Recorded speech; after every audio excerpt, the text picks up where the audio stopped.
안녕하십니까. 이번 시간에는 최적의 부모 찾기라는 주제로 아기가 태어나는 과정과 영은 언제 배정될까요? 라는 측면에서 살펴보겠습니다. 첫 번째, 아기가 태어나는 과정. 태어나는 스케줄이 선택되면 아기는 어떤 과정을 거쳐 태어날까요? 몸을 받아 태어나야 하므로 어떤 이가 부모로서 적절한지를 판별합니다. 영의 스케줄에 적합한 유전적 요인, 사회 문화적 요인, 부부관계, 형제 자매 요건 등을 종합적으로 판별하여 그 아이에게 가장 적합한 부모의 모델을 세웁니다. 어떤 부모가 가장 좋은 공부 과제와 해결책을 제시해 줄 수 있을 것인가를 판별하는 작업입니다. 그 후 구체적으로 부모 찾는 일에 들어갑니다. 부모를 찾는 일은 컴퓨터와 같은 것을 통해 이루어집니다.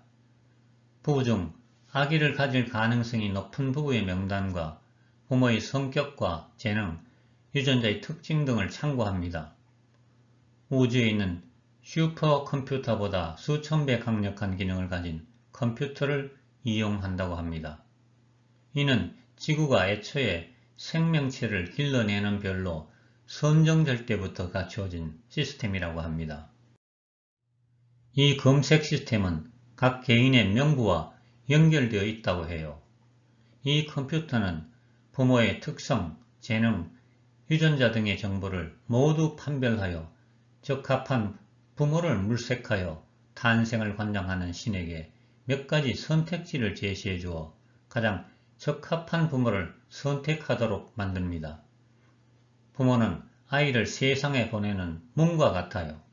따라서 신들이 어떤 문을 열고 어떤 문을 닫을지에 대하여 결정하는 것입니다. 만약 선택된 부모가 임신할 계획이 없다면 부모들의 자유의지를 존중합니다. 낳고 싶지 않은데 임신할 경우 아이가 잘 태어날지 알 수 없기 때문입니다. 하지만 낳고자 하는 뜻이 있다면 아이가 적절한 시기에 태어날 수 있도록 낳는 시기를 조절합니다. 두 번째, 영은 언제 배정될까요? 아기가 수태한 후에 영이 배정되는지요? 아니면 먼저 그 부모에게 영이 배정된 후 수태가 이루어지는지요? 한 인간도 계획 없이 우연히 태어나는 경우는 없다고 해요. 사전에 태어날 영이 그 부모에게 배정된 후 수태가 이루어집니다. 물론 영이 사전에 배정되었다 하더라도 사고 등으로 꼭 그 영이 배정되지 않을 수도 있어요. 하지만 비록 영이 바뀐다고 하더라도 예비 명부에 의하여 비슷한 형질을 가진 영이 배정된다고 합니다. 그 부모에게 배정된 영이 자신이 태어날 스케줄에 맞추어 관계를 가지도록 만들어 수태가 이루어진다고 해요. 이 경우 부모가 아이를 잉태하고 싶은 상태에서 수태가 된다면 부모와 좋은 관계가 이루어지겠죠. 반면 부모가 원치 않는 상태에서 수태가 된 경우에는 부모와 태아 사이의 관계가 원만하지 못하여 출생 후에 문제를 이야기하는 아이가 태어나기 쉽다고 합니다. 그러니 태어나기 전 부모와 아이의 관계도 굉장히 중요한 요소라고 할 수 있어요. 이렇게 어렵게 스케줄을 짜는데 세상에 왜 악인이 존재하는지 궁금하지 않으세요? 우주 만물이 모두 기하고 각자 태어난 이유가 있다고 합니다. 악인도 마찬가지라고 합니다.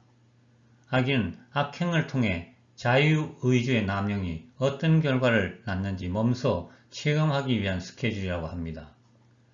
그런 스케줄을 통해 겪을 고통과 고난을 받아들이겠다고 서명한 것이라고 해요. 그러니 어떤 면에서는 용기 있는 영혼이라고 볼 수 있어요. 흔히 지옥이라고 일컫는 영계의 지하 세계에 가는 것을 마다하지 않고 서명한 것이라 볼 수 있으니까요. 영계에 머물며 기약 없이 보내는 것보다는 그런 스케줄이라고 부여받아 영적으로 발전할 수 있는 길을 가기를 선택한 것이죠. 이런 것을 보면 하늘의 뜻을 인간의 머리로 다 이해할 수 없음을 알 수 있죠. 세상은 보이는 것이 다가 아닙니다. 들어주셔서 감사합니다. 다음에는 자식이 부모를 선택해 태어난다에 대해 말씀드리도록 하겠습니다.